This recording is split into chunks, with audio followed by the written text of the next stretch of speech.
Então, boa tarde, pessoal. Bem-vindos ao encontro do nosso LIER de hoje. A Irineia me pediu para abrir a sala e para começar a mediar aqui, porque ela ia demorar a entrar e tal, mas ela conseguiu entrar, disse que ia ficar quietinha aqui hoje. Eu espero que todos tenham conseguido ler o texto, né, para ver se a gente consegue, de repente, ajudar o Fernando de alguma forma, ou contribuir com o Fernando.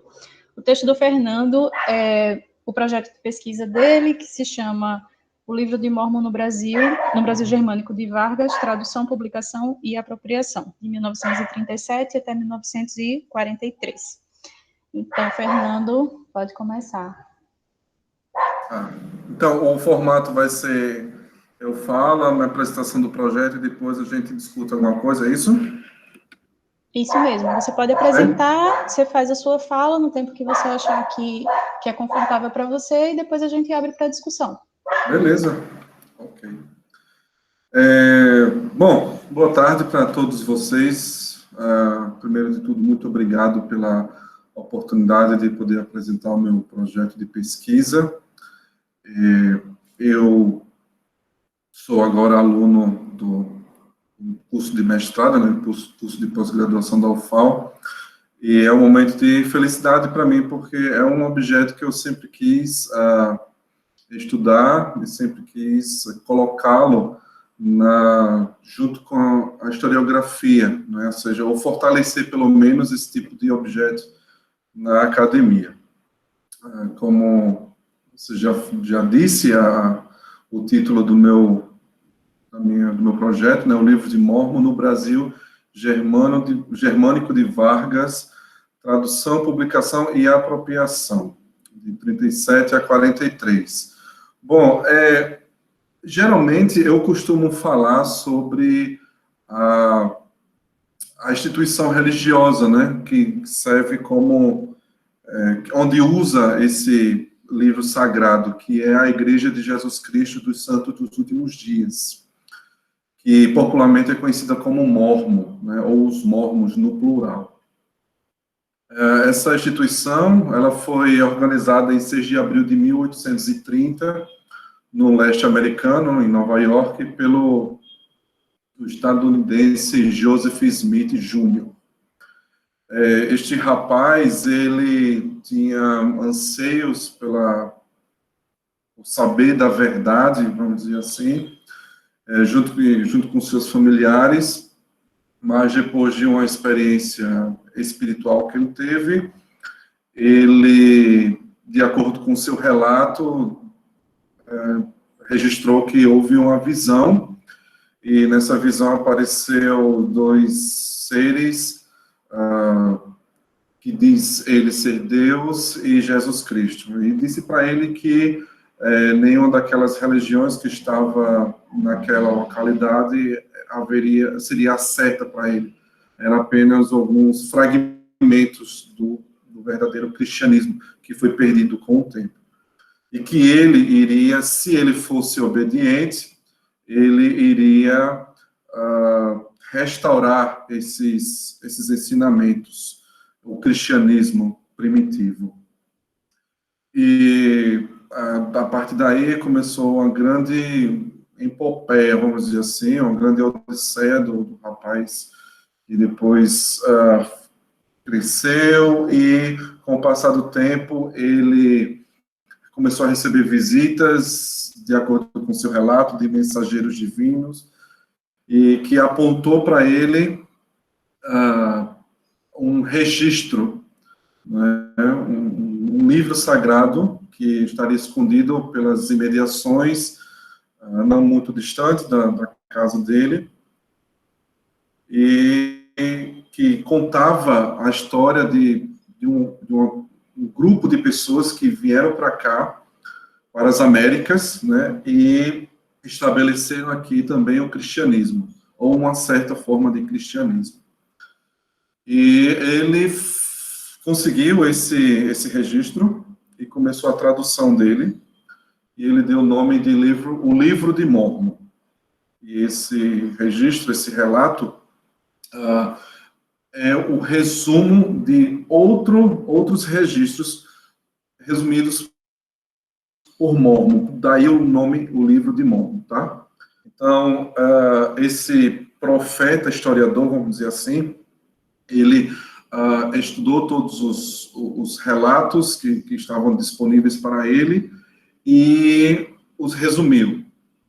Daí, resumiu em placas de ouro, tá? Em um idioma que depois iria ser conhecido como egípcio reformado.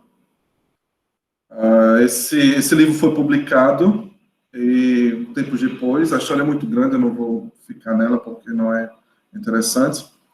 O livro foi publicado depois e a igreja ela começou a tomar consistência, né, a instituição religiosa, em 6 de abril de 1830, em Nova York. Ele realiza a primeira reunião da igreja, mas por conta de várias perseguições, que resultaram até mesmo a morte de Joseph Smith, em 1944, os membros da igreja, chamados Santos dos Últimos Dias, eles começaram uma peregrinação, um êxodo, né, até o oeste americano. Naquela época, o oeste era selvagem, né? Era terra de índios e coisas dessa natureza. Então, eles meio que exploraram eles foram os pioneiros norte-americanos rumo ao oeste, e conseguiram lá se estabeleceram no Vale do Lago Salgado, e de forma definitiva. Então, tanto os mormons, né, eles se estabeleceram, como a própria crença também se estabeleceu naquele local. Daí o tempo foi se passando, e no início do século XX, né, o movimento missionário, ele precisava, né, eles acreditam na coligação de Israel, né, na crença de que as 12 tribos de Israel, como prediz no Velho Testamento, iria se reunir nos últimos dias. E uma das formas de que isso possa acontecer é pregando o Evangelho, é mostrando o Evangelho para toda criatura, como Cristo ensinou no Novo Testamento. Então, esse movimento missionário, ele começou logo depois que a igreja foi estabelecida no Oeste, e foi para a Europa no final do século XIX, mas no início do século XX já tinha mais membros fora dos Estados Unidos do que dentro. E o que acontece? No início do século XX, né, lá por volta de 1927, os missionários americanos, né, os missionários mormons, eles chegam aqui no Brasil. Falando ainda sobre os santos dos últimos dias, né, ou SUD, como são chamados, ou mormon também, como são chamados. Eles são um tipo especial de comunidade cristã, certo? Eles acreditam em revelação, em profetas, como nas Escrituras, como a Bíblia também, né? Então, esse tipo, profetas e revelação são estruturas fundamentais da igreja. Acredito também no relacionamento familiar eterno. Eles vivem a lei da castidade, e eles também têm vivem um código de saúde chamado Palavra de Sabedoria, onde se abstém de café, de chá preto, de bebidas alcoólicas, de fumo e qualquer outra coisa que possa fazer mal ao corpo. Os homens dessa crença, né, eles recebem o sacerdócio, e eles acreditam que acredita-se autoridade para agir em nome de Deus. E a igreja também é guiada através dessa autoridade, eles acreditam dessa forma. Bom, quando se fala sobre escritura sagrada, né, os santos dos últimos dias, eles têm também, além do livro de Mórmon, eles também usam a Bíblia Sagrada, tá, como escritura. E outros também, como Doutrina e Convênios, que foi escrito na época de Joseph Smith, como tendo mais revelações sobre a crença, e Pérola de Grande Valor também, que tem alguns detalhes adicionais sobre o Velho Testamento. Mas o que mais, vamos dizer assim, que chama a atenção e é o que eles acreditam ser o diferencial da crença é o Livro de Mórmon, que é considerado pelos seus adeptos o livro mais correto de todos na Terra e a pedra fundamental da religião, né, que seguindo seus preceitos, o homem se aproxima mais de Deus do que seguindo os de qualquer outro livro, incluindo, vocês podem pensar, a própria Bíblia.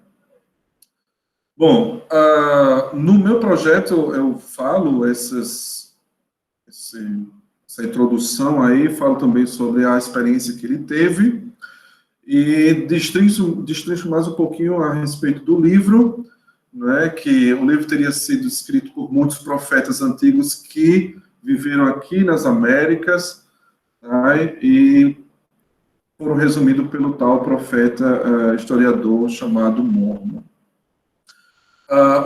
O acontecimento de maior relevância registrado no livro sagrado, né, no livro de Mórmon, é o ministério pessoal de Cristo. Então, no próprio livro de Mórmon existe um trecho, né, onde Cristo, está escrito lá que Cristo apareceu nas Américas e ministrou entre os povos que aqui estavam, tendo eles ensinado a religião, o cristianismo e até mesmo alguns milagres.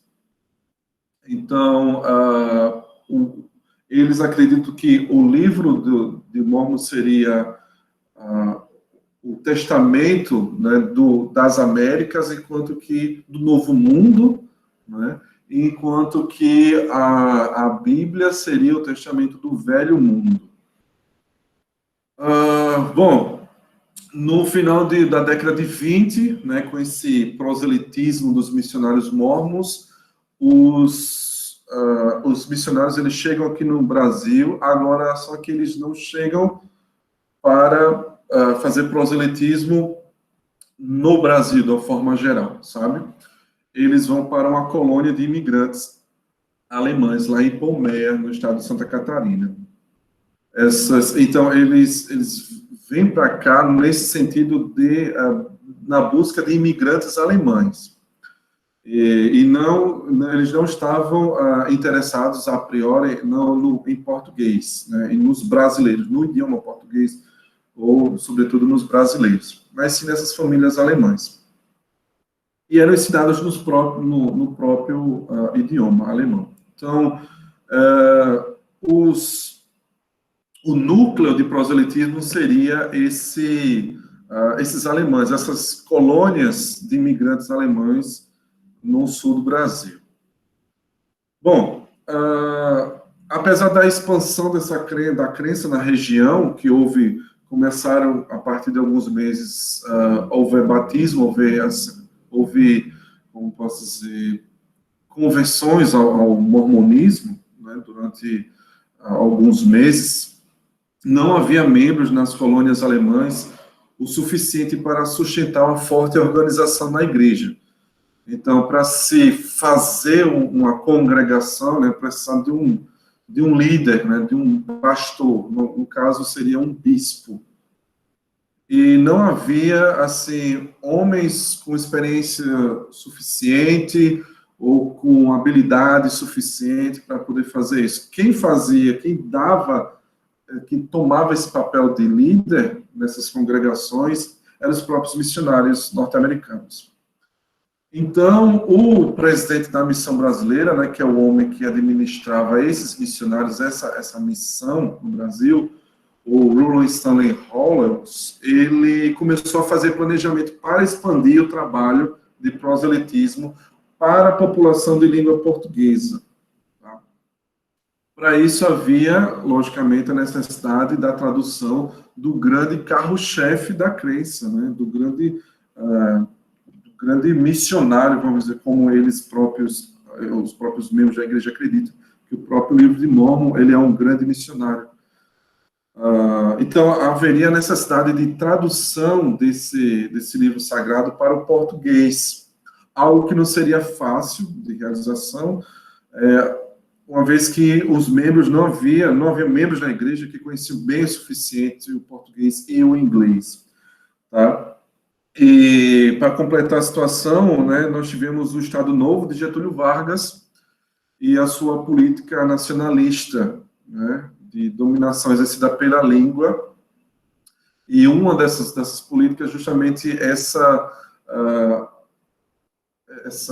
exclusão dos idiomas estrangeiros. Tá? O idioma germânico ele foi proibido, resultando aí na intensificação dos esforços para a publicação do livro de Mórmon em português. Então, o processo de tradução é muito interessante, porque ele iniciou-se em 1937 por Daniel Gay Schupp, que é um membro da igreja norte-americano, que morava no Rio de Janeiro e falava pouco português. Esse homem, ele tinha servido a missão na Suíça e veio ao Brasil a trabalho, ou seja, a única experiência de português que ele tinha era no trabalho dele, tá? Assim, conversando com as pessoas. Ele não tinha, ele não sabia falar, ele não sabia muito bem da gramática, etc. Então, esse homem, ele se casa com uma mulher que não é membro, não é mórmon. E ela se casa com a católica. Né? Essa mulher, ela era professora de inglês, né? Ela lecionava inglês, assim como a mãe dela também. Então, nós tínhamos a esposa e a sogra não mórmons brasileiras que conheciam o idioma inglês, né? E começou a fazer esse trabalho em seu tempo livre, é um trabalho voluntário, tá? E aí começa algo interessante, porque era assim, são crenças diferentes, tá? Catolicismo e mormonismo, se formos estudar teologia, existe muitas diferenças, tá?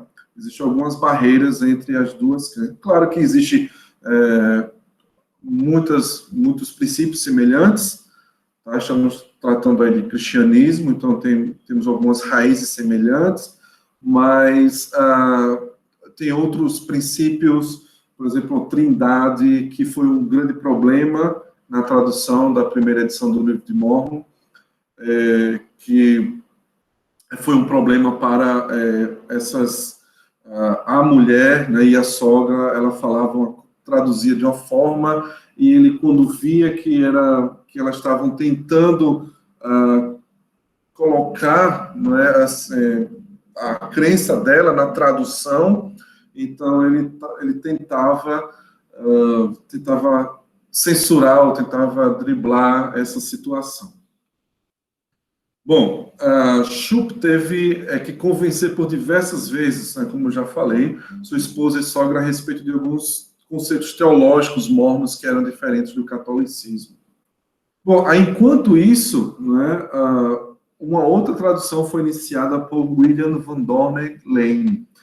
Esse homem, quando eu comecei meu trabalho, a escrita do meu trabalho, do meu projeto, eu pensava que ele foi contratado pelo presidente da missão para também fazer uma tradução mais profissional, só que eu pensava que ele era um professor de inglês, e tinha todo o parâmetro, né, todo o método de se fazer a tradução, mas não, ele tinha só habilidades com inglês, tá?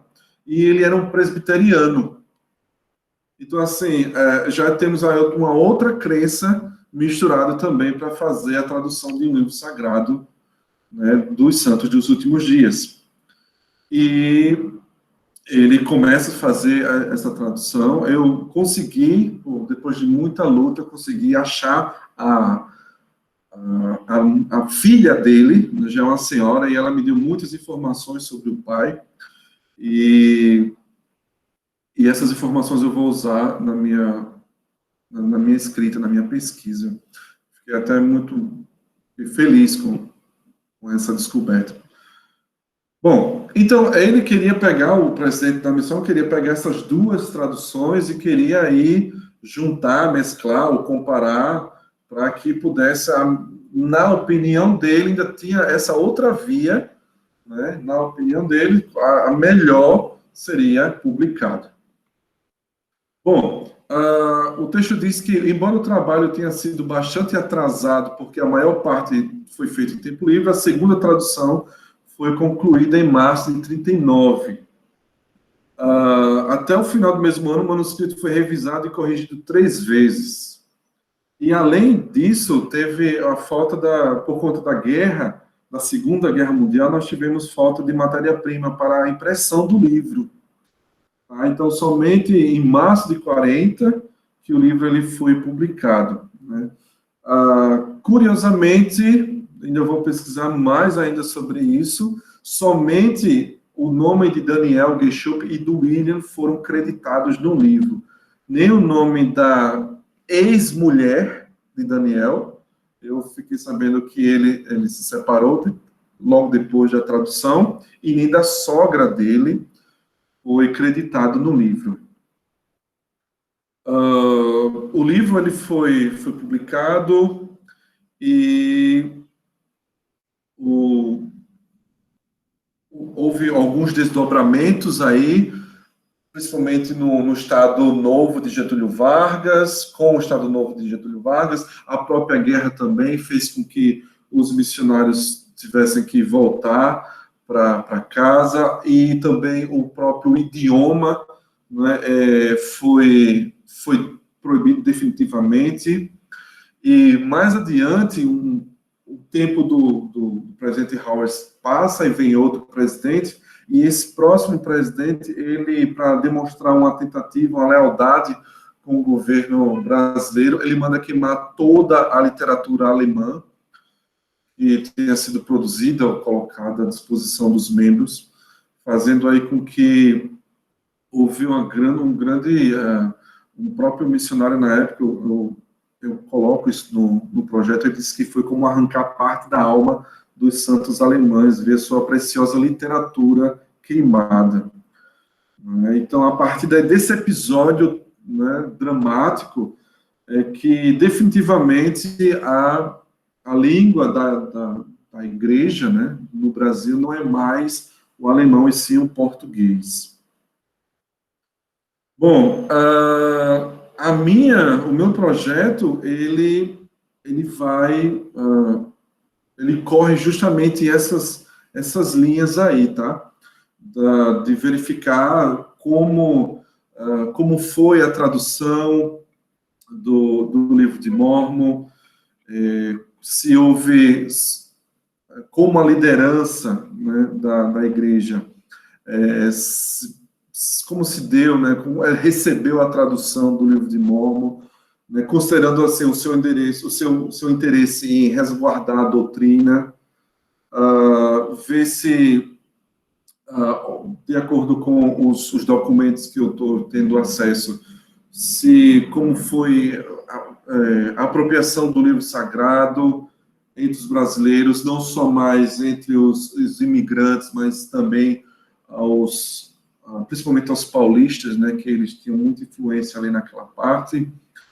E, além disso tudo, é contribuir para o conjunto de estudo historiográfico sobre o mormonismo no Brasil. Na minha justificativa, eu destrincho, né, que há poucos trabalhos ainda em relação aos mormons do Brasil.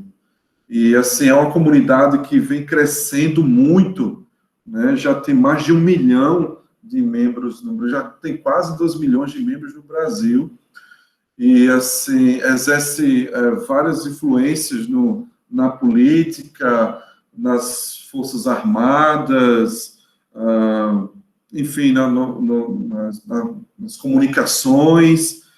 Então, assim, é um grupo religioso que ele vale a pena ser estudado, porque existe...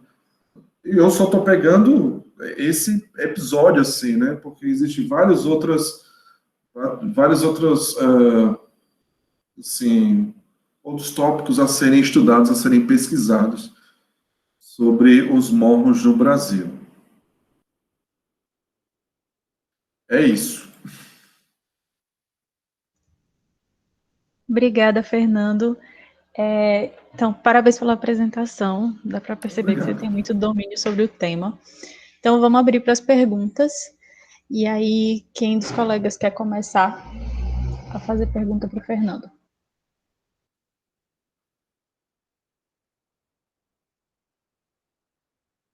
Um de cada vez, por favor. Não consigo escutar direito. César está dizendo aqui que quer. Vai, Cezinha. Parabéns, Fernando. De início, né? Eu vejo assim que realmente assim falta trabalhos, né, sobre esse tema aqui em Alagoas, e eu já consigo enxergar você como um dos pioneiros, né, que abriram o caminho para essa possibilidade em relação a esses estudos. Mas, assim, no caso, assim, o que eu quero falar com você com relação ao seu projeto são mais ou menos são 3 tópicos, né? Mas só que, na verdade, 2 é mais curiosidade. São dois mais curiosidade, e o último tá mais ligado realmente ao projeto. Logo lá na sua introdução, quando você está falando sobre a fundação da igreja, né, no início lá do século XIX, você fala que os membros, e você ressaltou isso na sua fala, né, que os membros sofreram fortes tupas, né, motins. Então, tipo, se você tivesse, assim, a curiosidade que eu tenho, né, é que talvez você explicasse mais ou menos como foram essas formas de perseguição e motins que eles sofreram nesse período, certo? Tá. Outro ponto, é aí que entra uma outra curiosidade, né? Você fala até que depois eles saíram, e você ressaltou também que eles saíram como fosse uma peregrinação, né, ao oeste. Isso me lembrou muito um livro que eu li recentemente, que é Um Estudo em Vermelho, certo? Ele Sherlock menciona... Holmes. Isso, exatamente. Ele menciona que um personagem lá encontrou, né, uns nômades mormons lá em uma dada região lá dos Estados Unidos. Então, aí eu fiquei imaginando se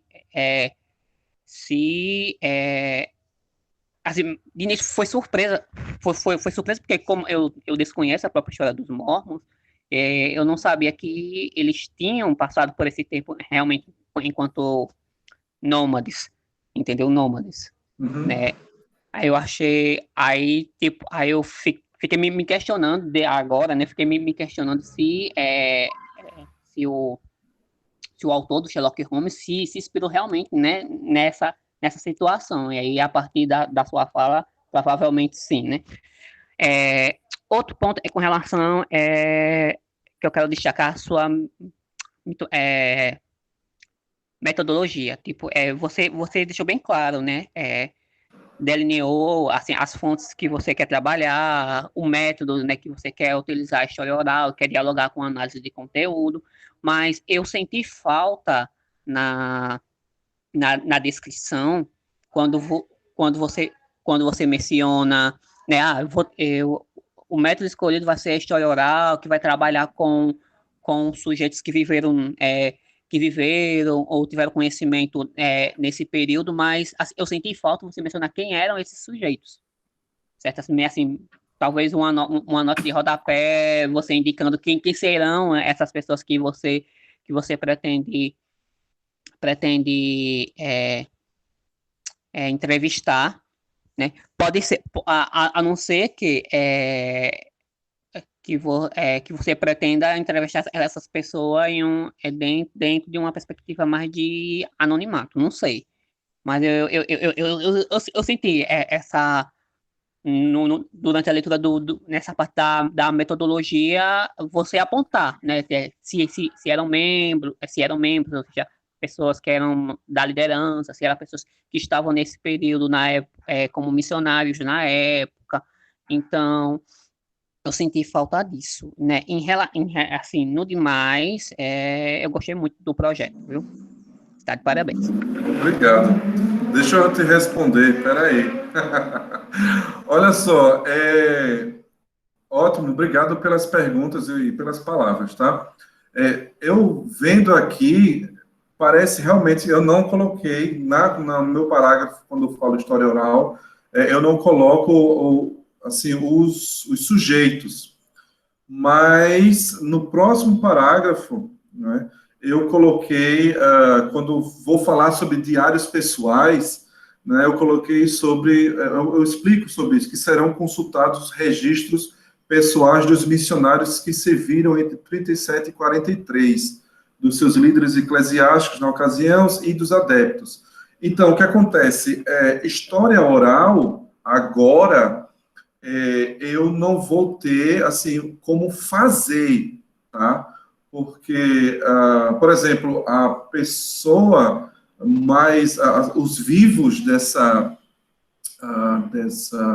recorte, eram crianças. Por exemplo, eu conheci a filhinha do presidente Howells, ela tinha 9 anos quando estava no Brasil, então ela lembra de pouca coisa. Ela disse algumas informações para mim, boas, mas só que é pouca coisa. As informações orais que eu vou ter já estão gravadas, graças ao bom Deus. Elas já estão gravadas, já. Então, estão todas na biblioteca lá em Salt Lake. Elas foram gravadas na década de 70. E eu vou ter acesso a essas, e já tenho, na verdade, né, algumas delas. Então, eu vou trabalhar com essas fontes orais, tá? Que logo depois, quando eu explico sobre fonte oral e depois eu explico sobre os diários, né? Aí eu dou o nome aos sujeitos lá. Mas, ótima sugestão aí. Deixa eu ver mais. Foi a outra pergunta, eu devia ter anotado. Você falou sobre o estudo em vermelho. O Sir Conan Doyle, né, que é o escritor do Sherlock Holmes, ele se inspirou, ele é um homem, na época, ele era contemporâneo com o avanço dos pioneiros mormons ao oeste. E quem liderou esses mormons não foi mais Joseph Smith, que ele já tinha sido assassinado, tinha sido o seu sucessor, era um homem chamado Brigham Young. Então, o presidente Young, ele conduziu esse povo até o oeste. Isso ficou muito famoso lá nos Estados Unidos, a ponto de outras pessoas, principalmente na Europa, tomarem conhecimento disso. Tá certo? Por isso que não só no Sir Conan Doyle, mas Júlio Verne, ele também, acho que a Volta ao Mundo em 80 Dias, eles falam sobre isso. Os motins e perseguições que eles sofreram foi porque eles eram um povo diferenciado, tá? De acordo com os relatos, né? Eles faziam a sua plantação, eles cuidavam um do outro, eles dividiam todos os bens. Então, só comprava, por exemplo, naquela comunidade mormon lá, eu não vou, que eles fundavam, existiam outras comunidades, tá? Numa cidade, por exemplo, mas os mormons só compravam aos mormons, então havia essa panela, tá? E isso começou a gerar muita inveja, muita raiva de outras pessoas, e sem falar também no imaginário dessa questão de um livro, um registro de ouro, e estava em voga também a caça de tesouros no México ou na Califórnia, coisas assim. Então, todo esse ambiente, todo esse imaginário, as pessoas falavam muito, esse menino, está dizendo aqui que viu anjos, ou que Deus e Cristo falou com ele. Então, isso começou a fazer com que as pessoas tivessem esse sentimento, assim, não é inveja, mas é um sentimento diferente, né? enfim, de indiferença para com os mormons, fazendo com que eles, olhem, saiam daqui, vocês não são bem-vindos aqui. Isso, obrigado, Vanessa, estranhamento. Saiam daqui, vocês não são bem-vindos, e eles fizeram isso desde o leste, desde Nova York, eles foram sendo expulsos a cada localidade que eles adentravam ou se estabeleciam, tá? Até o ponto de, não, peraí, agora nós vamos para o extremo oeste. Então, logo depois da morte de Joseph Smith, eles começaram essa peregrinação, chegando aí até o oeste, onde hoje se encontra o estado de Utah, e o profeta, né, o presidente da igreja na época, o líder deles, falaram, olha, esse aqui é o lugar, então nós vamos construir a nossa cidade a partir daqui, ó, nesse vale, chamado Vale do Lago Salgado.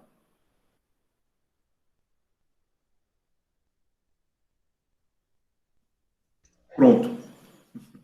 Fabrícia? Oi, estão me ouvindo? Sim. Primeiramente, eu gostaria de elogiar, né, o Fernando. Gostei muito do tema dele. Eu não conhecia, ainda não conheço nada sobre os mormons, né, parte do seu projeto, para que eu me interesse mais. E queria falar sobre isso, né? Eu também pesquiso uma religião que tem pouco espaço, tem pouca pesquisa no campo historiográfico. Eu imagino sua ânsia, sua vontade, né, de estar pesquisando, ainda mais que você tem umas fontes bem legais, tanto para a academia quanto para os fiéis, né? Eu acho muito importante essa pesquisa, ela se expandir, é muito legal a gente estar apresentando entre os colegas, mas acredito que os fiéis, ao poderem ter acesso, né, ao seu material, será muito legal também. E aí, eu fiquei interessada, fiquei curiosa, né? Eu sempre fico muito curiosa de como que a gente chega nessas pesquisas, né? De onde vem o seu interesse em pesquisar sobre isso? E também, quando você fica no seu projeto, que a ex-esposa e a ex-sogra, né, de um dos diferenciada, eu fiquei um pouco na dúvida se na religião tem espaço para as mulheres, né? Como que tem um silenciamento, que você até cita que os membros do sexo masculino recebem um sacerdócio, né? Ou se pelo fato também delas não serem da religião. Queria saber se você pretende expandir isso no seu trabalho, né? Visto que elas participaram da tradução, e poderia comentar mais sobre isso. Acho que é isso, Fernando, muito legal sua pesquisa e eu vou ficar acompanhando. Obrigado. Eu tenho uma péssima mania de não copiar as perguntas dos meus colegas, mas eu vou, se faltar alguma, por favor, Fabrícia, você me lembre. Primeiro de tudo, a religião, ela assim, ela acredita que o homem e a mulher, eles são parceiros, assim, o homem não é melhor do que a mulher, tá certo? Mas existem tarefas, papéis diferentes. O homem, o papel dele é assim, o papel da mulher é dessa forma. Mas, doutrinariamente, não tem nada dizendo lá, pelo menos que eu conheço, dizendo que assim, o que o homem ele é melhor do que a mulher nesse sentido. Assim. Eles recebem o sacerdócio por é a função do homem receber o sacerdócio. A mulher, ela tem uma promessa de receber o sacerdócio também, mas não necessariamente nesta vida, tá? É apenas uma promessa. Deixa eu ver mais sobre...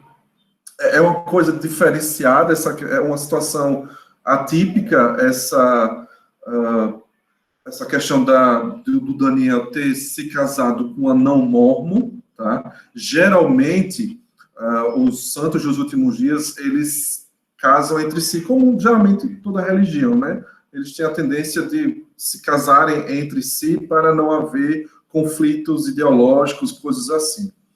Tá? Mas não há nenhuma lei dizendo assim, olha, a igreja proíbe que você se case com uma mulher de outra religião, ou que a mulher se case com um homem de outra religião, tá? Mas existem alguns princípios, né, que que podem distanciar o indivíduo. Por exemplo, eu falei sobre que os santos dos últimos dias, eles acreditam no casamento eterno, no relacionamento do casamento eterno. Então, para se fazer existe um rito, tá, para o casamento eterno. E isso se faz quando os dois, o homem e a mulher, são membros da igreja, são batizados na igreja. Tá certo? Então, não se pode fazer somente com a mulher, vou ter o meu casamento eterno, vamos dizer assim, porque eles acreditam que o casamento ele não acaba com a morte. Os laços são perpétuos, tá? Então, a situação de Daniel foi bem atípica, porque ele se casou com uma não-mormon e católica, sabe? E para traduzir, ele não se casou para traduzir, mas ele recebeu essa função de traduzir o livro de Mórmon, né, para o português.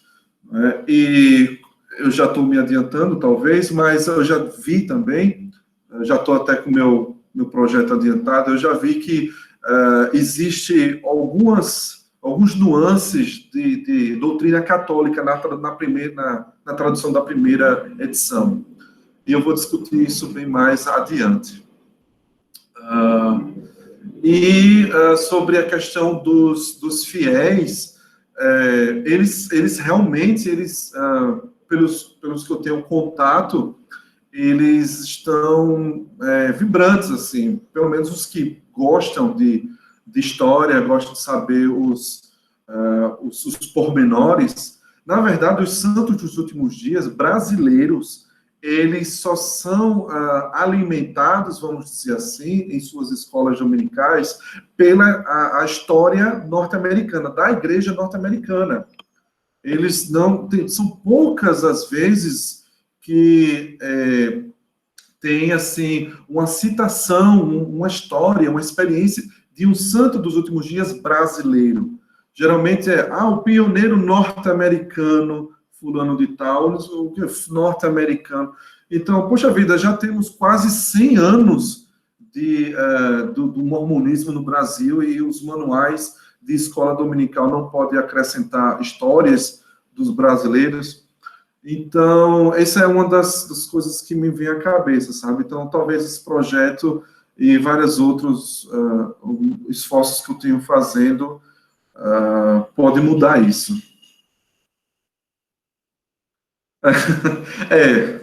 Depende também, né? Assim, existe algumas... porque em toda religião tem o seu calcanhar de Aquiles, né? Então, existe algumas coisas assim que também nos Santos Últimos Dias, que se eu for falar também, eu vou, em vez de ser risos, vai ser outra coisa. Então, por enquanto, o mestrado vai ser isso. Quem sabe, mais para frente, eu tomo coragem e falo de algo bem, sabe, polêmico. Ô, Fernando, faltou só uma pergunta que sobre como que você chegou nesse tema. Você é formado na UFAL? Eu não cheguei não lembro de você nos corredores. Pois é, eu lembro de você nos corredores. Na verdade, eu lembro de quase todos aqui, nos corredores. E uma vez ou outra a gente já se olhou assim, mas não... acho que é minha memória, né? Mas, assim, eu estudei na UFAL, fiz História, e agora estou no mestrado, né? Esse é o meu projeto que foi aprovado agora, e estou dentro. Eu cheguei na salinha também, mas eu acho que a Fabrícia foi mais nos corredores, ou em algum evento, assim. Eu cheguei a essa conclusão de falar sobre os mormons, né, porque eu também sou um adepto da religião, mas neste momento, eu sou apenas um observador, né? O meu orientador, ele faz muita questão, né? Ele me lembra sempre do meu papel como observador, né? Como eu estou historicizando, vamos dizer assim, essa parte aí da crença. né? Não sou, nesse momento eu não sou adepto. Tá? Então, vamos lá, Jadson. Oi, me ouvindo? Sim, então estamos. Tá, boa tarde, Fernando, boa tarde, pessoal. Boa. Parabéns, cara, muito bacana, excelente mesmo seu projeto, sua pesquisa, né? Seu interesse nessa área, né, que você viu aí como uma lacuna, né, dentro da historiografia. Achei muito bacana. Perdão. Achei muito legal também a questão do livro, né, você analisar, né, a questão do livro, a apropriação, a tradução do livro, né. Nessa questão eu fiquei com a impressão que você tem dois objetos, né, no caso o livro em si, né, que você pretende analisar a tradução desse livro, né, e a apropriação, no caso, a comunidade. Né. Pareceu que, pela leitura assim, né, rápida, do Uhum. projeto, né, que você tem o livro como objeto e a comunidade, né, então seriam dois objetos, né, o livro e como a comunidade se apropria, né, Isso. a partir da lei de Chartier, especialmente, né. Pegar um pouco aqui do Paul Ricoeur, né, que você utilizou, faz uso ali, faz algumas citações do Paul Ricoeur, achei Uhum. bem bacana também. Eu queria deixar a indicação, o José Carlos Reis, em O Desafio Historiográfico, no capítulo 2, mais especialmente, ele trata, né, ele faz um uso bem extensivo do Paul Ricoeur. Né? O nome do capítulo é Dialética do Reconhecimento, em Paul Ricoeur. Né? E a inspiração do José Carlos Reis para esse capítulo é o livro A Memória, a História e o Esquecimento do Paul Ricoeur. Mas tem outro livro do Paul Ricoeur que é onde ele vai desvendar não é a palavra adequada, né? Mas vai esmiuçar essa questão do dialético do reconhecimento, que é o percurso do reconhecimento, né? Se você tiver interesse, eu posso enviar esse material para você, né? Eu tenho Por aqui favor. disponível, né? Qual foi, desculpa, É o o, último livro? é o percurso do reconhecimento. Esse é do Isso, Paul o Ricoeur percurso. mesmo, né? Foi publicado pela Loyola, né? E o do José Carlos Reis é o desafio historiográfico. No capítulo 2 ele faz uso do Paul Ricoeur, né? Aí se você pudesse, né, falar mais um pouco de como você utiliza o Paul Ricoeur ou pretende utilizar na sua pesquisa, para esclarecer mais um pouco para a gente, né? No caso, eu acho que especialmente para mim, né? O uso que você faz dele, né, do Paul Ricoeur. E essas indicações aí eu posso enviar para você, se você tiver interesse, Tá né? joia. E Sim, pois não. eu queria deixar né, além da dúvida, eu queria deixar uma provocaçãozinha também para você, né? Sim, quero anotar. No seu objetivo específico 1, né, você afirma que tem por objetivo específico avaliar como a liderança mórmon recebeu a tradução do livro sagrado, considerando seu interesse em resguardar a doutrina. Me causa a impressão de que você pressupõe que o interesse dele era resguardar a doutrina, né? E a minha provocação que fica é, será que era resguardar a doutrina, né? Hum, Então, será que o certo. interesse era resguardar a Era doutrina? resguardar a doutrina, né? Né? Então, na leitura, né, como você escreveu, eu tenho a Hum. impressão que você pressupõe que ele se interessava, né? Mas aí eu fiquei com a interrogação, será que ele o interesse É, dela era esse, né? Já que como você tá, né, você tem é, estudar a tradução e a apropriação, né? Então, eu me perguntei se o interesse, né, era resguardar a doutrina nessa tradução e apropriação, né, desse livro, né? E finalizando é a questão do orientador, né? Tá com não é por nada não, mas tá com um excelente orientador. Valeu, cara, parabéns aí e bem-vindo oficialmente ao clube, né? eu, Você já estava aí. obrigado. Obrigado. As citações que eu uso do Paul Ricoeur, né, é justamente que eu vou usar para, assim, para ver a questão da hermenêutica, da questão como eu posso dizer, do conflito, da interpretação, né? Ele tem tem uma teoria interessante, algumas teorias, algumas citações, alguma metodologia até, sobre interpretação. Então, eu usei, assim, eu achei propício colocá-lo como fazendo parte do meu projeto. Tá? Então, assim, ver essa questão eu até coloco na hipótese, né, do projeto de pesquisa que se baseia pela a objeção da aprovação do livro sagrado por conta dessas diferentes nacionalidades e expertises das pessoas, de seus tradutores, né? E que ele tenta, em um dos livros, né, no conflito das interpretações, eu acho que é esse, ele explica muito sobre ou pelo menos o suficiente, sobre essa hermenêutica. Até a própria professora Risetti, ela também, acho que no doutorado dela, é um livro que ela publicou lá pela EduFal, ela também cita esse pedaço do raciocínio dele.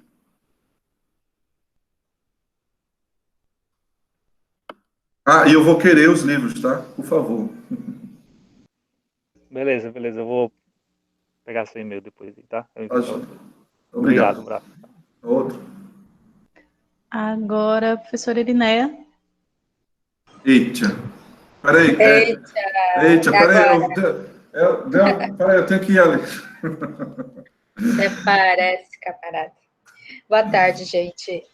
Fernando, muito parabéns pelo projeto, ele está muito bem escrito. Eu fiquei assim pensando, nossa, a banca deve ter sido boa, né?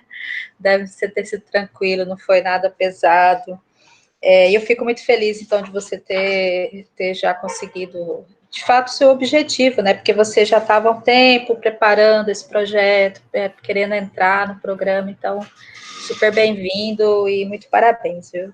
E, de fato, assim, eu acho que você está com a melhor orientação, esse projeto... o recorte que você fez, o tipo de problemática.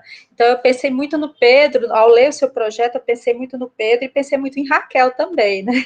Apesar que Raquel, ela está lá no período medieval, mas eu acho que você podia trocar umas ideias com ela em relação a essa questão da leitura, da recepção. Ela tem trabalhado bastante com esses temas, apesar de... Quer dizer, ela trabalha especialmente no período medieval e são textos da patrística, né? Mas, de repente, alguma coisa ela pode te dar umas dicas, né? Mas, enfim, o Pedro vai te orientar aí, já está te orientando e você tá salvo, né?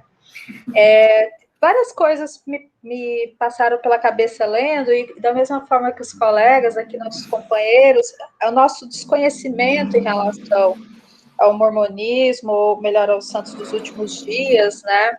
É muito grande. A gente for pensar de fato o seu tema, o tema da Fabrízia, mesmo eu acho que o tema da Vanessa em relação ao espiritismo, o kardecismo, o espiritismo aqui em Alagoas, são todas áreas muito ainda incipientes, e a gente sofre assim um hiato, né? E muito grande de informação, inclusive de possibilidade de problematizar junto, né, as questões.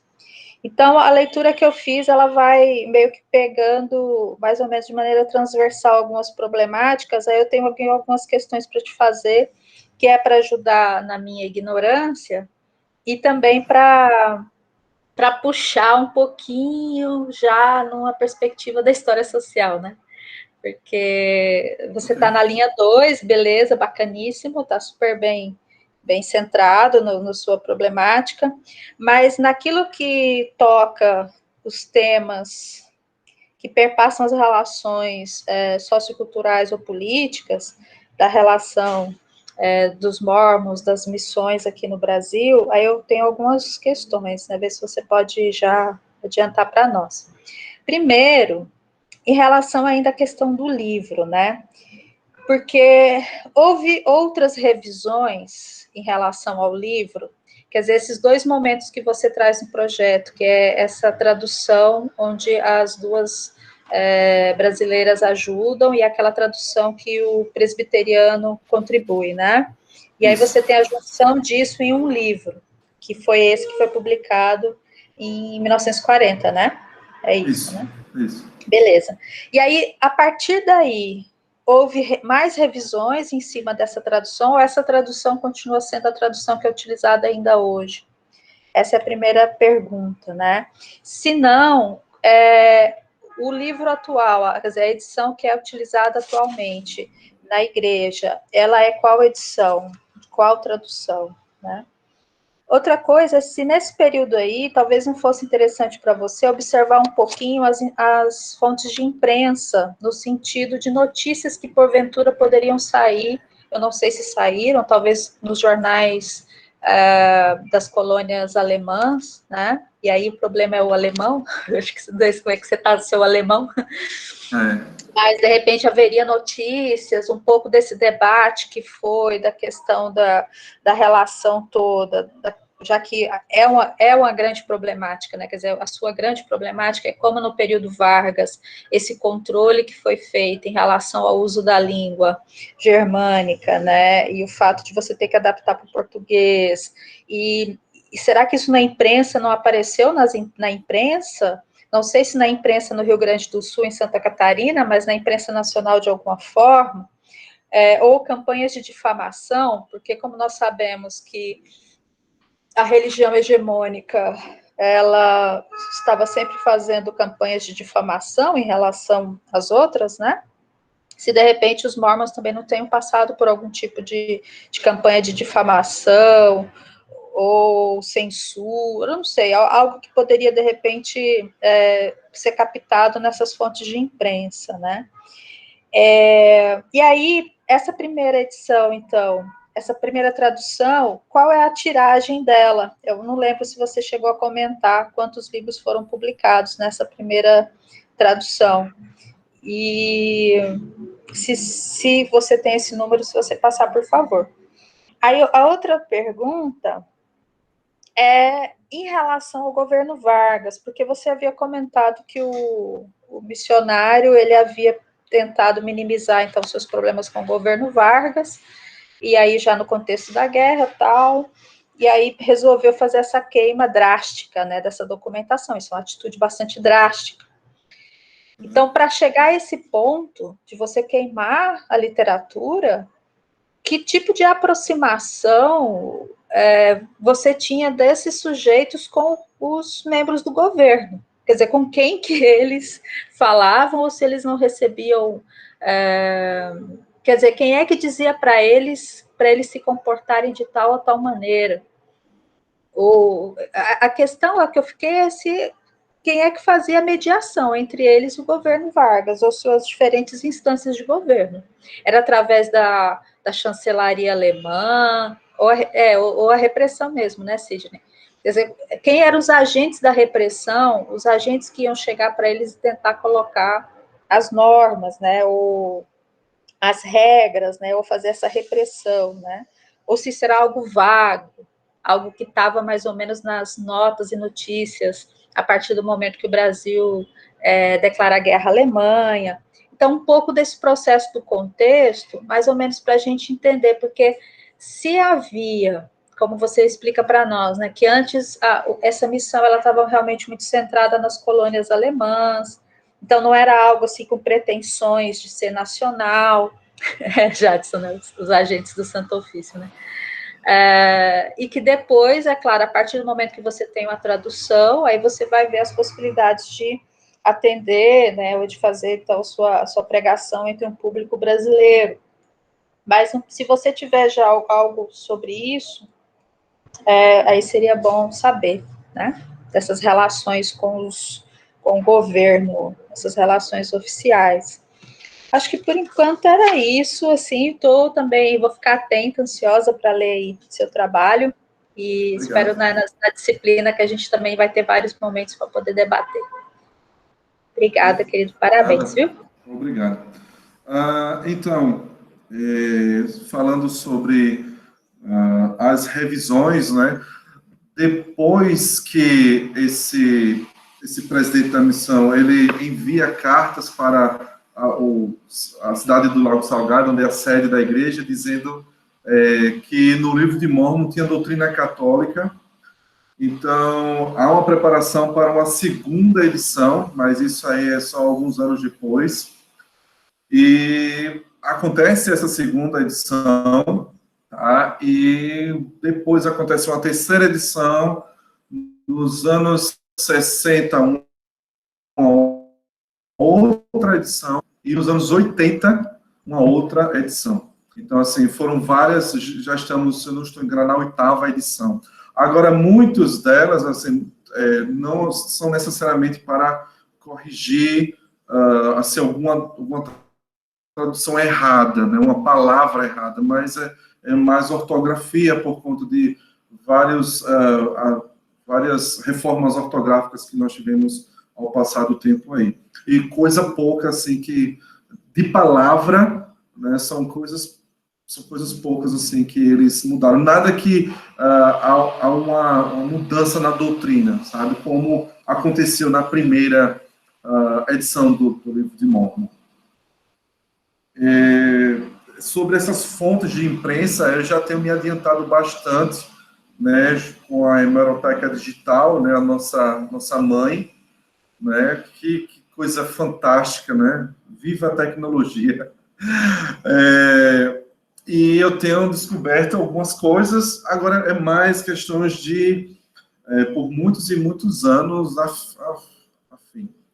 Eu tenho visto muitas não, mas poucas coisas falando sobre, nesse recorte, é mais nos anos 60, 70, quando ela já está bem estabelecida em São Paulo, em Porto Alegre, quando temos o primeiro templo mormon no Brasil, que é em 1978, é um alvoroço. Então, eu tenho vários recortes de jornais sobre isso, mas nesse pedaço aí, lá para 37, eu não tenho quase nada. Eu tenho uma perseguição que houve, onde uma turba, eles perseguem 2 missionários e para matar mesmo ele lá em Jaraguá do Sul, Santa Catarina, se não estou enganado. E tem uma nota no jornal Dopsy. Eu vou procurar, não sei o que é isso, mas eu era posso... o departamento era o do Vargas, no Estado Novo, é tipo o SNI dele, né? É o Departamento de Segurança Pública. Porque, por exemplo, a Igreja Católica Brasileira, que a Fabrícia está estudando, a gente encontrou lá uma documentação desse período Vargas falando da igreja. E se era algo assim que tem essas questões aí da censura, de repente, é lá no CIAN, é no Sistema de Informação do Arquivo Nacional. Vou colocar o link aqui para ti. Tem que fazer um cadastrinho lá e você acessa. Não, eu sei o CIAN, eu tenho acesso a ele. E agora eu peguei coisas da ditadura, que isso aí já é tema para uma outra graduação. De fato. Sabe? Aí eu peguei de lá algumas coisas. Foi uma tiragem de 13.000 exemplares, tá bom? O Livro de Mormon em português. E essa questão do relacionamento entre governo e santos dos últimos dias, ele está embasado assim, desde o início da igreja no Brasil, porque eles precisam de visto, né? Eles precisam, assim, vários diários que eu venho lendo, assim, fomos hoje à casa de visto dizer para onde nós iríamos.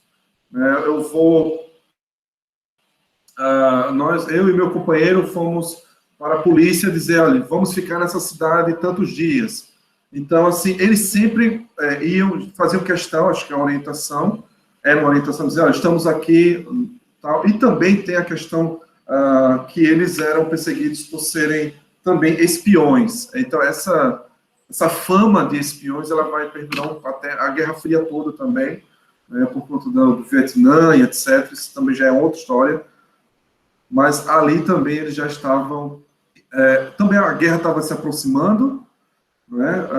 Então eles estavam nessa tensão. Mas a igreja, ela sempre se preocupou em manter boas relações com o governo, certo? Sempre ela manteve boas relações com o governo.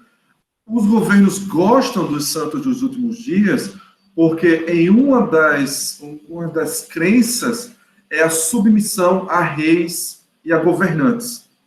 Então, eles acreditam na manutenção da lei, eles acreditam na submissão desses administradores.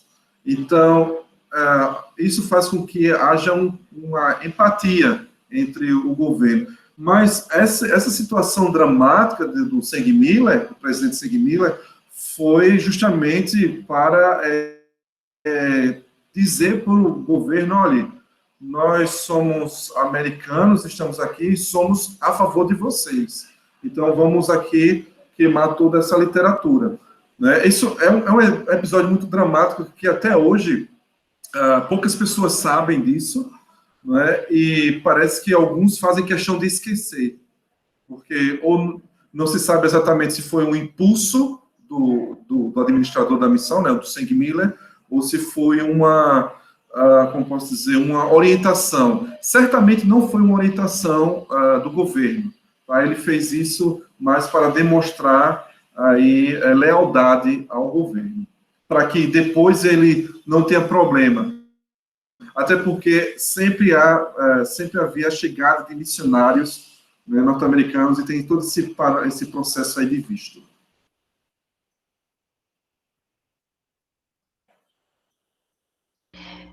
Então, Fernando, eu anotei algumas perguntas aqui, e aí, quando o pessoal foi perguntando, algumas coisas já foram ditas, mas vamos lá. Você falou sobre o assassinato do Joseph Smith, e aí você disse que foi por causa de perseguição, mas aí eu queria saber se você tem mais informações sobre isso, o que foi que aconteceu, como foi que essa perseguição acabou causando a morte dele, que eu fiquei curiosa. Queria saber por que você chama de profeta historiador. Eu fiquei curiosa também com o uso desse termo, profeta historiador, né? O Mormon ser considerado profeta historiador. Uhum. E queria saber sobre essa inserção da doutrina católica no livro. Se você consegue identificar o que é que foi alterado, o que foi inserido aí que não existia na obra original. E só por último, você coloca que como os princípios foram assimilados na comunidade mormon brasileira. E aí eu queria saber se você considera que existe uma homogeneidade, né, ou se você considera que existem diferentes percepções dentro desses grupos ou grupos divergentes. Eu não sei como é que funciona isso, porque eu pergunto isso porque no espiritismo existem vários grupos que são divergentes e que têm até algumas disputas, enfim. E aí eu queria saber se você considera que todo mundo recebeu isso da mesma forma ou se dentro existia algum tipo de divergência. E é isso. Ok. Bom, então, sobre a morte de Joseph Smith, ele foi preso diversas vezes, tá? E justamente por acusações que depois foram provadas que foram falsas. E na última prisão, né, no último momento onde ele estava sendo preso, formou-se uma turba, foi isso que aconteceu, formou-se uma turba, e invadiu essa prisão. A prisão era uma casa de 12 por 12, de 2 andares apenas, pequena, e com 2 guardas. Nesse momento, ele foi morto, ele estava do lado em cima, numa cela em cima, então arrombaram a porta e dispararam contra ele. E foi isso. Esse assassinato aí foi, assim, o clímax, né? Assim, foi o ápice das perseguições. Como eu já falei anteriormente, ele era perseguido por conta justamente desse discurso que ele tinha de ter visto 2 seres celestiais, né, Deus e Jesus Cristo, também ter conversado com anjos, e de ter sido tradutor, porque foi ele que traduziu as placas de ouro, o egípcio reformado que estava lá, para para o inglês, tá? Então, ele foi o tradutor também. Então, assim, as pessoas, ela criou essa empatia, não, e ter o assassinato dele. A profeta historiador, né, é um termo, eu tirei esse termo dos próprios santos dos últimos dias, porque, de acordo com os relatos, ele colecionava os registros, ele fez um trabalho de historiador, né? Ele buscava os registros mais antigos do povo, porque as placas só é um resumo feito pelo historiador. E profeta porque ele também, as pessoas o consideravam como um profeta.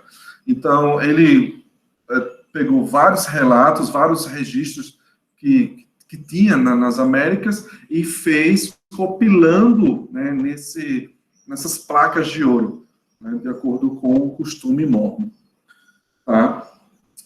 Sobre a questão da tradução das crenças de católicos, a inserção da doutrina católica no livro de Mórmon, eu já identifiquei uma delas, que seria a Trindade. Tá?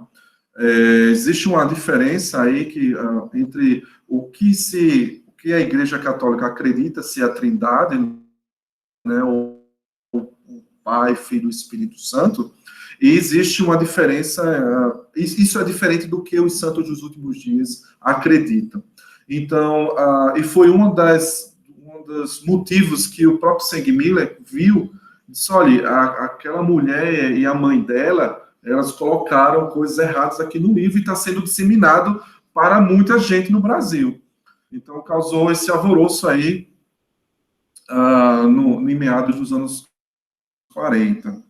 Então, essa foi a Trindade, a noção de Trindade foi uma das primeiras coisas que eu consegui. Eu tive uma pessoa maravilhosa que ela conseguiu a primeira edição para mim. Essa edição, ela está, sim, só tem, até agora, eu só vi 2 pessoas que têm, além de mim.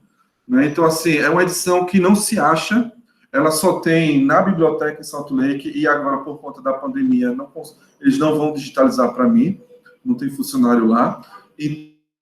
Então, eu perguntei para o professor Pedro, professor, se eu não conseguir o livro de Mórmon, não, sem projeto. Então, assim, um historiador lá dos Estados Unidos, eu tenho um contato com ele, e ele conseguiu para mim uma cópia e mandou para mim. Então, agora eu tenho o objeto, né? E eu posso, agora consigo verificar com mais precisão, tá? E essa questão da homogeneidade na igreja é interessante, porque a igreja, ela prega para ser igual em todo lugar no mundo, né?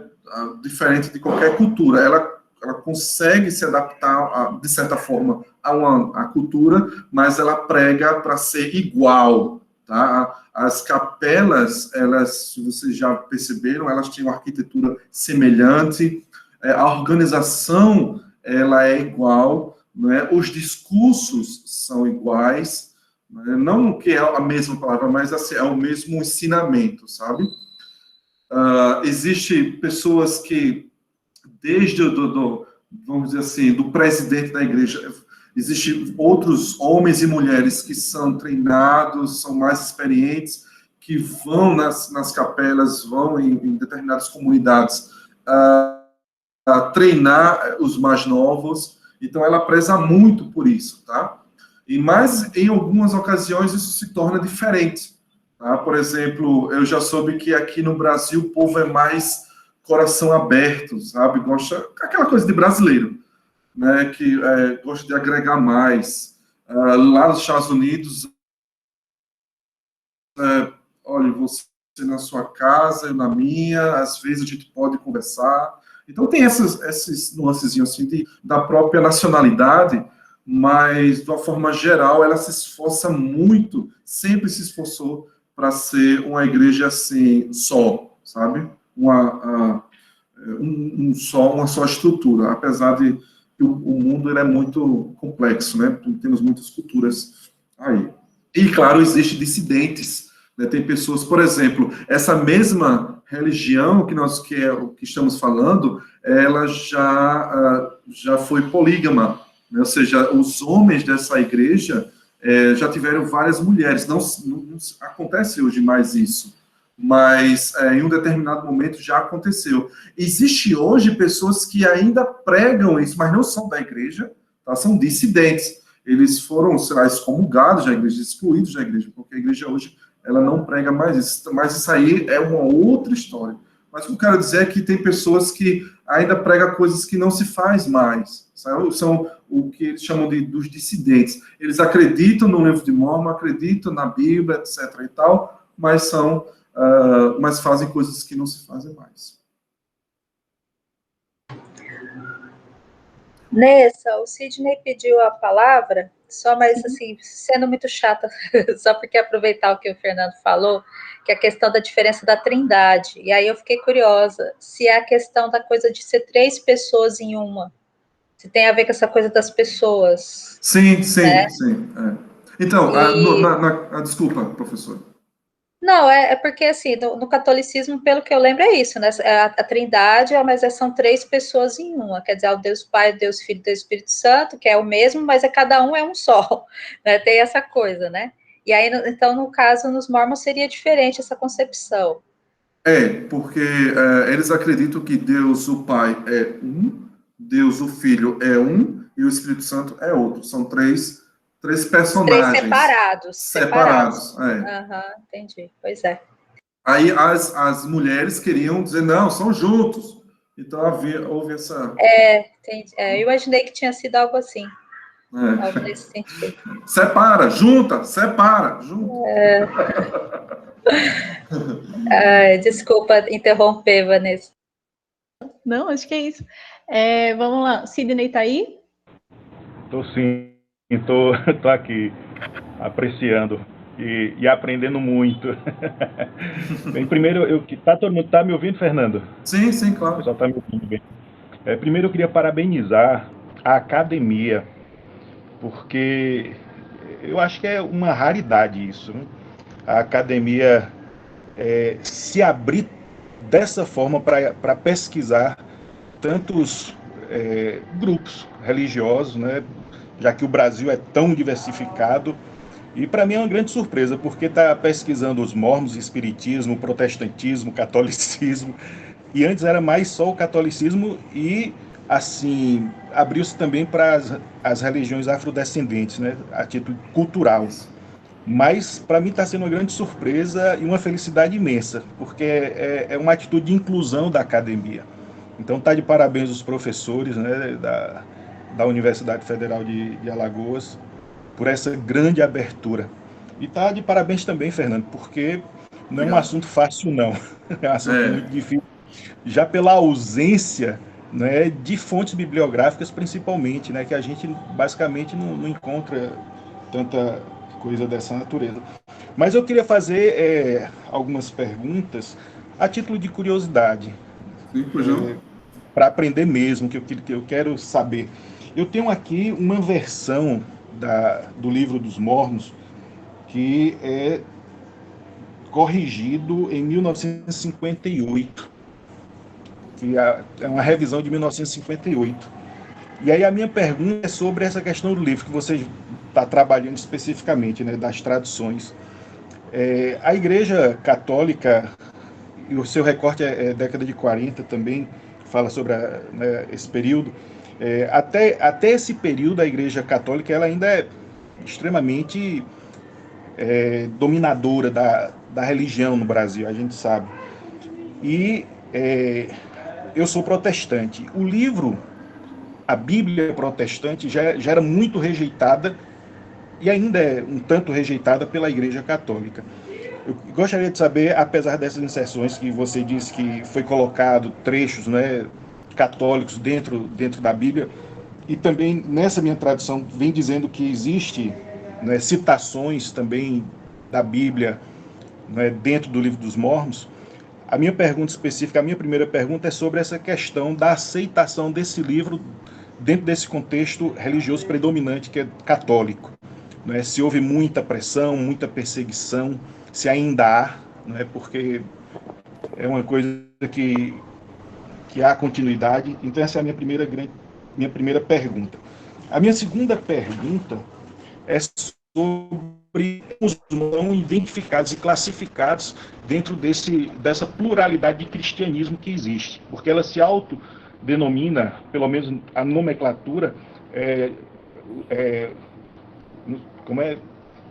Eita, fugiu no seu Claro dos Santos dos Últimos Dias. Me lembra aí a titularidade que vocês... Sim, a Igreja de Jesus Cristo dos Santos dos Últimos Dias. A Igreja de Jesus Cristo dos Santos dos Últimos Dias. Então, ela também se auto-intitula como cristianismo, ou como cristã. Eu tenho um artigo de um professor da USP, doutor em História Social, o nome dele é João Marcos, e que ele trabalha esse período de 45 a 55.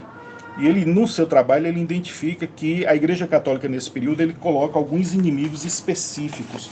E dentre eles é o protestantismo. Aí ele bota protestantismo, comunismo, socialismo, modernismo, tudo como inimigo da Igreja. A minha pergunta nesse período, a Igreja dos Mormons ela é considerada uma espécie de protestantismo ou ela está à parte? Porque era comum, né, pelo menos nesse período, era muito comum você ter os mais variados grupos cristãos sendo identificados como protestantes. Né? Ainda hoje isso é comum também. Né? Você tem muitos grupos, né, que têm muita diferença doutrinária, mas são identificados como protestantes. E aí a minha pergunta também diz respeito a isso. Se esse grupo dos Mormons, nesse período, era enxergado como ele era visto dentro do contexto da religiosidade do Brasil. Porque parece uma dicotomia, né? Ou é protestante ou é católico, nesse aspecto do cristianismo, né? Mas não é bem assim, há uma pluralidade muito maior do que a gente imagina. Então, essas duas perguntas específicas. Muito bem. Obrigado pelas suas palavras, Sidney. Veja só, essa aceitação do Livro de Mormon sempre foi um problema, né? Assim, porque as pessoas pensam, assim, sempre foi um desafio para as pessoas entenderem sobre esse livro.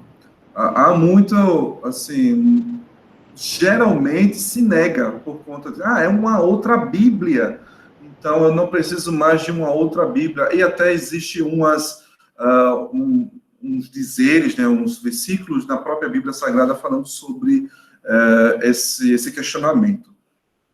Então, assim, desde o início, que também foi um dos motivos da perseguição, das perseguições contra Joseph Smith e contra o resto dos santos, até eles se isolarem lá no Oeste, foi justamente essa questão do Livro de Mormon, né, por conta justamente dele ser uma nova Bíblia. E ela foi causada também pelos protestantes, tá?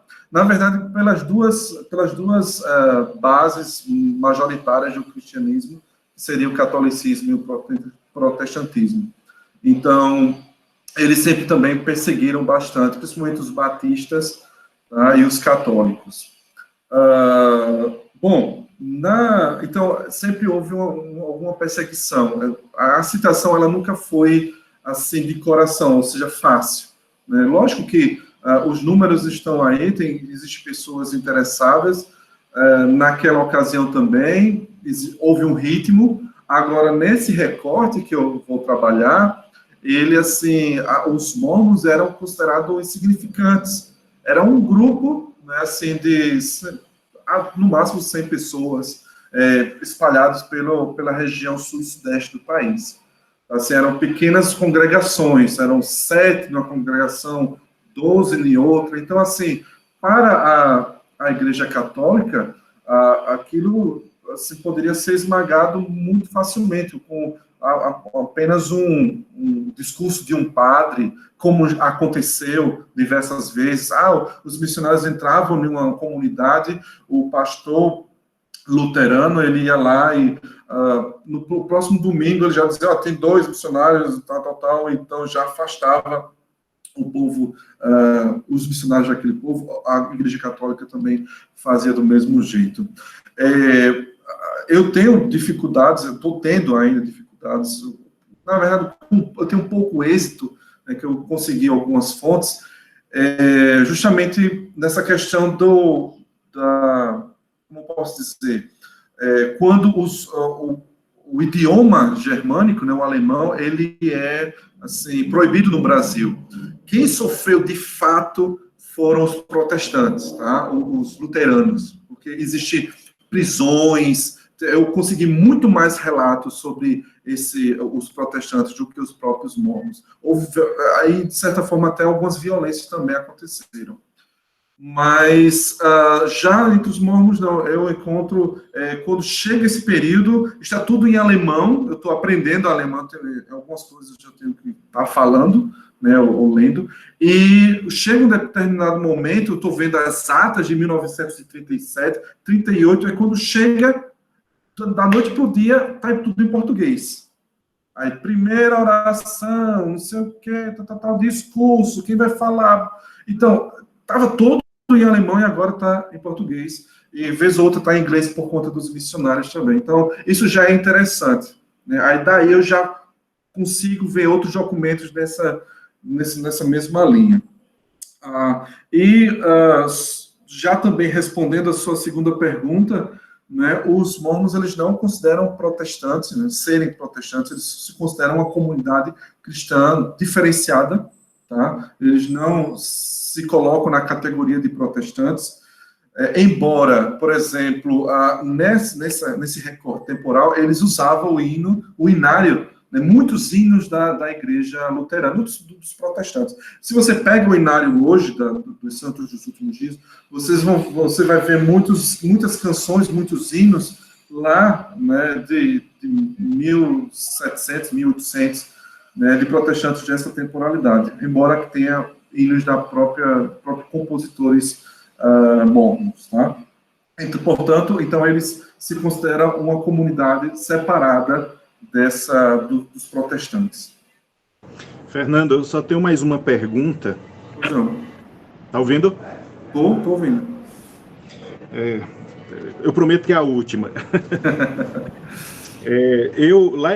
Lá em Recife, eu morei em Recife dos 16, 17 anos, basicamente, e lá em Recife tem uma igreja mormon que, para mim, é o prédio mais bonito da cidade. Em Casa Forte? É isso, exatamente. É um prédio excepcional. Eu acho que ali só faltou, não, acho que já tem até ouro ali dentro. Devido à suntuosidade do prédio, não é? Todo em mármore, aquela coisa maravilhosa. Você disse que há uma uniformidade dessa questão, né, da mensagem. Eu quero saber se também há nessa questão da construção arquitetônica, porque a gente sabe que por trás da arquitetura existe um simbolismo, né? Eu estou lendo Bourdieu para o meu trabalho, e Bourdieu fala sobre essa questão do poder simbólico, né, que se relaciona com a questão econômica, que se relaciona com a questão política.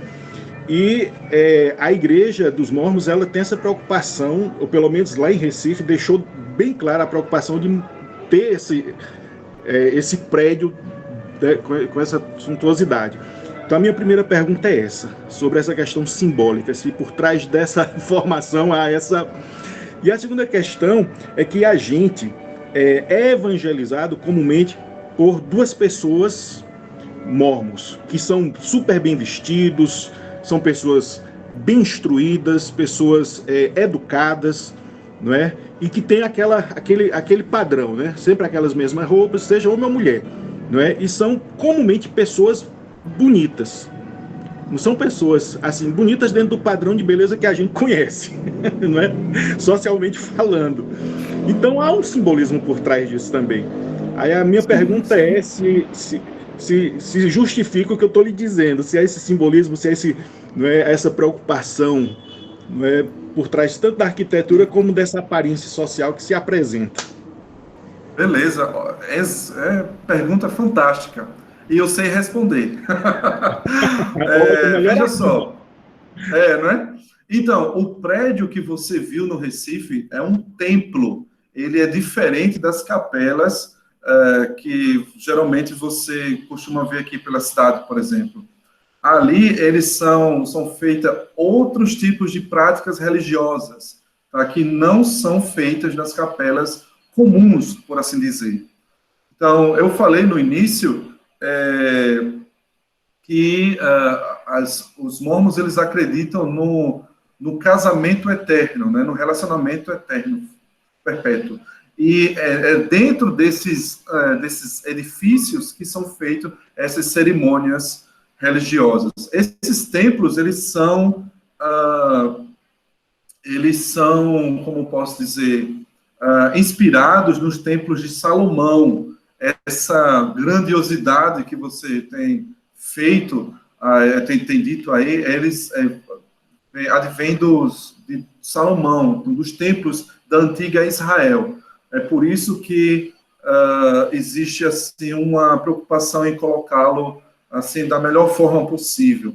E dentro dele existe os móveis, o melhor padrão de móvel possível, o melhor material de construção possível.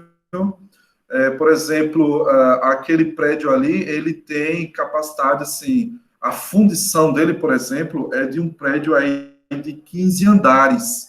Então, assim, um terremoto não vai... Eles são feitos para assim, ficar por muitos e muitos anos, sabe? O terremoto não iria derrubar aquele prédio. Não seria tão fácil, na verdade, né?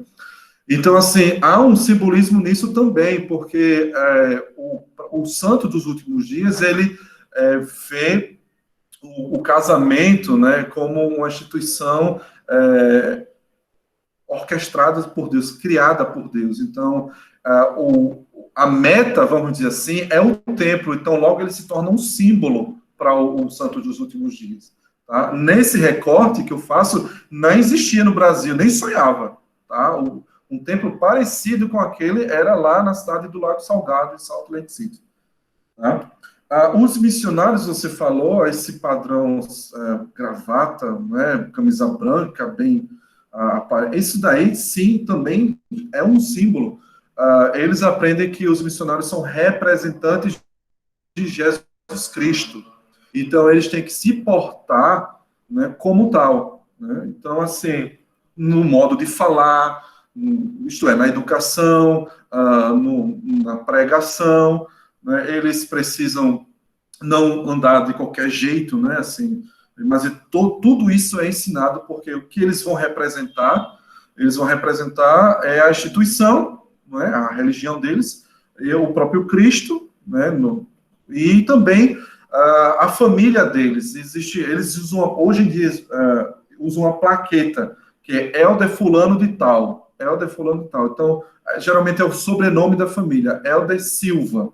Então, Elder quer dizer ancião, quer dizer a pessoa que vai ministrar, o missionário, e Silva é a família. Então, ele vai representar também o familiar dele, a casa dele. Perfeito, valeu, Fernando. Falou. Parabéns, viu? Obrigado. Vamos lá, Alex. Opa. Estava aqui observando as observações do Sidney, viu? Sidney, você tem uma afeição por europeu, viu?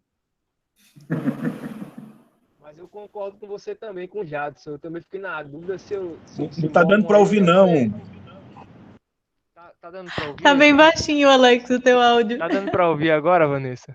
Agora Deu pra ouvir. Agora tá. Não, eu tinha Eu tava ouvido aqui. antes, mas estava baixinho mesmo. Eu tava me Começa questionando tudo de novo, aqui se eu ia ter condições de ser mormon também, que eu sou latino-americano misturado, aí é problemático. O Fernando era o cara que ficava ali concentrado lá no arquivo da Metropolitano quando eu ia pesquisar. Eu lembro do Fernando bem. Sempre dava Legal. umas dicas para mim de procurar aquelas imensas caixas. Eu sempre agradeci o Fernando. Lembro perfeitamente dessas concentrações. Legal. Fernando, seu trabalho é muito importante. Eu segui os seguintes questionamentos. A religião, ela sempre teve a finalidade, né, de domínio e povoamento das sociedades. Vejam só. No começo da sua fala, você colocou que dentro da sociedade americana, os grupos mormons, eles foram perseguidos, certo? por determinado segmento do governo. Até porque existia no período de formação nacional norte-americano, né, esse risco da quebra da unidade nacional por meio da religião. Assim foi aqui na América, né, quando os portugueses e espanhóis invadiram, né, o território antes habitados pelos portugueses, o cristianismo veio com a finalidade da bandeira europeia, né, de abarcar novos fiéis para a religião cristã do catolicismo. A primeira pergunta que eu faço para você é o seguinte: essa introdução desse grupo mórmon na sociedade brasileira, mundial, tem a finalidade da maior efetivação, né, do capitalismo norte-americano, né, nas sociedades que ela é infiltrada, que ela é difundida? Essa é a minha primeira pergunta. A minha segunda pergunta é, não deixando de ser gramsciano, é saber se dentro dessa estrutura mórmon existem facções, grupos, ou existe essa pseudo-unidade. Tô indo lá. Eu digo pseudo-unidade porque, como nós sabemos, pegando lá no Goldman, toda instituição, né, ela não é uma instituição sólida. Ela tem as suas facções, tem os seus desdobramentos dentro dela. Aí eu queria saber um pouco mais se existe, se a sua pesquisa está direcionada nesse campo aí. Aí, mais uma vez, aí eu agradeço e parabenizo você por analisar essa forma de tática ideológica aí desses países desenvolvidos se infiltrarem no terceiro mundo, né? Legal. Então, eu gosto da sua fala, Alex, porque você me coloca assim numa situação para tentar esclarecer da melhor forma possível essa questão do interesse capitalista norte-americano no Brasil. E eu já me fiz essas perguntas, mas pelo menos nesse recorte que eu estou trabalhando, eu não vi nenhum indício sobre isso, tá? O que eles têm feito, o que eu vejo é justamente somente a questão de pregar o evangelho, multiplicar, tornar-se ele conhecido e agregar, né, consequentemente, agregar mais fiéis, né, à crença. Ela é uma religião norte-americana, né, assim, a princípio, é uma religião norte-americana, só que, como eu já falei, já respondendo a sua segunda pergunta, ela não vai ser 100%, eu concordo contigo, e principalmente assim, quando chega no Brasil, é um Brasil com vários problemas sociais, e se contradiz muito. Para vocês terem uma ideia, por exemplo, eles não procuravam gente que não fosse imigrante, então eles já começavam a selecionar as pessoas. Depois eles começaram a selecionar somente pessoas brancas do sul e sudeste do Brasil. Só por volta lá dos anos 70 é que há uma abertura maior, ou total, do proselitismo. Então, assim, isso, lógico, vai fazendo com que a igreja, essa crença, ela vá se adaptando. Todo o século XX, pelo menos no Brasil, foi um período de adaptação para a crença, a Igreja de Jesus Cristo dos Santos Últimos Dias no Brasil. E eu acredito também que, por exemplo, no Havaí, a igreja, ela tem o Havaí, ele é cheio de costumes. Estou indo um pouco longe, mas vocês vão entender o que eu quero dizer. Por exemplo, os missionários lá, eles usam saias, tá? Então, de acordo com a cultura de lá, tá? Existem costumes como da morte. Então, eles são obedientes a esses costumes. Nos países, no Oriente Médio, por exemplo, a palavra Deus, ela foi traduzida para Alá. Então, repare só, são coisas que são apropriações que a cultura mórmon faz né, ou seja, ela pega outras culturas também, não é? E mistura, e mescla lá, e vai tentando ter essa igualdade de alguma forma, forçando, sabe? Não sei se resolveu responder a sua pergunta. Fernando, você respondeu com certeza. Uma coisa que me chama a atenção é o seguinte. No período da OBAN aqui no Brasil, da Operação Bandeirante, principalmente no começo da ditadura militar, nós vamos ver aqui nos interiores de Alagoas a expansão, né, da influência mormon aqui. Aqui em Pilar mesmo, nós tínhamos um pequeno núcleo, né, de americanos, especificamente americanos, que faziam, abre aspas, trabalho social. Aqui mesmo, aqui no meu bairro, tiveram dois, o John, o pessoal lembra, meus avós lembram, o John e a Stephanie. Os brasileiros chamavam de Stephanie, mas o meu avô dizia que tinha um nome mais complicado, era um nome bem americanizado. Ou seja, a Albânia, né, na época, a ditadura militar, ela cuidou de trazer mais a religião, vamos dizer assim, vamos colocar assim, americana, aqui dentro da sociedade brasileira, né? Uma forma de infiltração. E como você coloca muito bem, né?